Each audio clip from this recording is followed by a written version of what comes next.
Hello everyone, welcome to my channel. मैं हूं मनोज शर्मा और आज की क्लास में एक बहुत अच्छा टॉपिक लेके आया हूं, फिक्टिशियस एसेट्स। इसी को नॉमिनल एसेट्स भी बोलते हैं। पहले मीनिंग समझते हैं, फिर इसके एग्जांपल आपको समझा देंगे, फिर इसको बैलेंस शीट में कैसे ट्रीट करते हैं वो बता देंगे। पहले तो मीनिंग पे चलते हैं एक बार क्या है, उसके बाद एक्सप्लेन करते हैं। लिखा है fictitious assets are those assets which can not be converted into cash, यानी कि ये वो एसेट्स हैं जो कभी भी कैश में कन्वर्ट नहीं होती। In the real sense they are the losses yet to be return off, ये वो लॉसेज हैं जो रिटर्न ऑफ होने बाकी हैं। पहले तो पॉइंट पे चलते हैं कि पॉइंट हमने बोला कि ये वो एसेट्स हैं जो कैश में कन्वर्ट नहीं हो सकती। एक एग्जांपल है, समझते हैं। बैलेंस शीट में हम कौन सी लिखते हैं, करंट एसेट्स और फिक्स एसेट्स। फिक्स एसेट्स को नॉन करंट एसेट्स भी बोलते हैं। ये दोनों वो एसेट्स हैं जो बिजनेसमैन उनको यूज करता है या उनको कैश में कन्वर्ट करना चाहे तो कैश में कन्वर्ट कर सकता है। लेकिन एक और एसेट्स भी बैलेंस शीट में हम लिखते हैं, उनको बोलते हैं फिक्टिशियस एसेट्स। ये वो एसेट्स हैं जो कभी भी कैश में कन्वर्ट नहीं होती। अब इसको एक एग्जांपल में समझते हैं फिक्टिशियस एसेट्स को। हमने एडवर्टीजमेंट किया 3 करोड़ का, 3 करोड़ रुपए का एक्सपेंस किया जो कि 3 साल के लिए किया है, याद रखना थोड़ा। अब इस एक्सपेंस को हम अपने प्रॉफिट एंड लॉस में कितना शो करेंगे, ये बोलो। पूरा 3 करोड़ या उसको प्रोपोर्शनेट करना चाहिए। क्यों? हमारी एक कॉन्सेप्ट है मैचिंग कॉन्सेप्ट, और मैचिंग कॉन्सेप्ट के अकॉर्डिंग ये है कि वो एक्सपेंस प्रॉफिट एंड लॉस में आने चाहिए जिनका रिलेशन उस ईयर से है।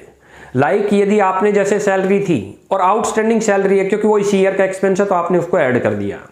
ऐसे ही कभी प्रीपेड रेंट हो जाए तो अल्टीमेट वो रेंट फ्यूचर के लिए दिया गया है, इस साल से बिलोंग नहीं करता, मैच नहीं करता, तो हम उसको माइनस करते थे। ऐसे ही अब हमने एडवर्टीजमेंट करा दी, 3 करोड़ का एक्सपेंस कर दिया। कितने साल के लिए किया? 3 साल के लिए। तो प्रॉफिट एंड लॉस में कितना आना चाहिए? पूरा 3 या 1 करोड़? 1 करोड़ आना चाहिए क्योंकि एक्सपेंस कितना है हमारा? 1 करोड़।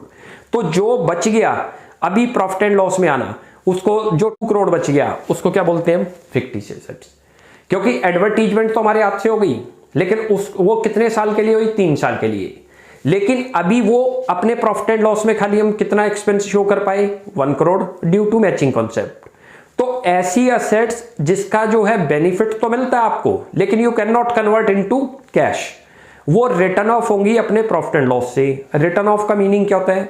रिटर्न ऑफ का मीनिंग है कि हम उसको प्रॉफिट एंड लॉस में एज ए एक्सपेंस दिखाएंगे, लेकिन इस साल खाली हम 1 CR दिखा सकते हैं क्योंकि हमने जो 3 करोड़ पे किया वो 3 साल के लिए कर रखा है।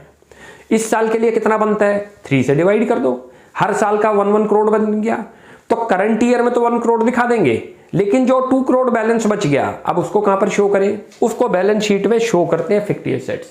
तभी हमने वर्ड लिखा था in the real sense they are the losses, ये लॉसेज हैं, ये एक्सपेंसेज हैं, yet to be return off. Return off का मतलब प्रॉफिट एंड लॉस में एज ए एक्सपेंस दिखाने बाकी हैं, ये समझ के चलो। ये चीज क्लियर हो गई? तो फिक्टिशियस एसेट्स कौन सी हैं?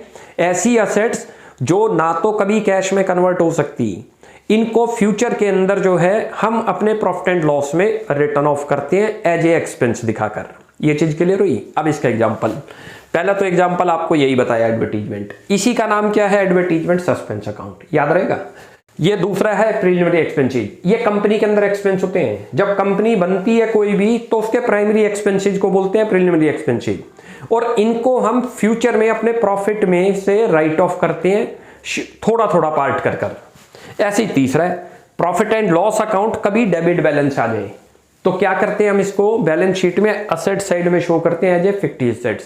जैसे ही नेक्स्ट ईयर प्रॉफिट आएंगे कुछ प्रोपोर्शनेट यहां से खत्म कर देंगे। अच्छा, आने वाले कुछ टाइम में क्या होगा? ये एसेट्स फिर 0 बन जाएगी जैसे जैसे प्रॉफिट एंड लॉस में जाएगी। क्लियर हो गया फिक्टिशियस एसेट्स किसको बोलते हैं? यानी कि ये वो एसेट्स हैं जो ना तो कभी कैश में कन्वर्ट होंगी और इनको हम अपने प्रॉफिट एंड लॉस से राइट ऑफ करते हैं फ्यूचर के अंदर। जैसे जैसे ये राइट ऑफ हो जाएंगी, फिर ये जब 0 पूरी राइट ऑफ हो जाएंगी तो ये 0 बन जाएंगी। यहाँ ये चीज क्लियर हो गई? नेक्स्ट क्लास में एक और अच्छा टॉपिक लेके आएंगे, तब तक के लिए bye bye. Thanks for watching my video.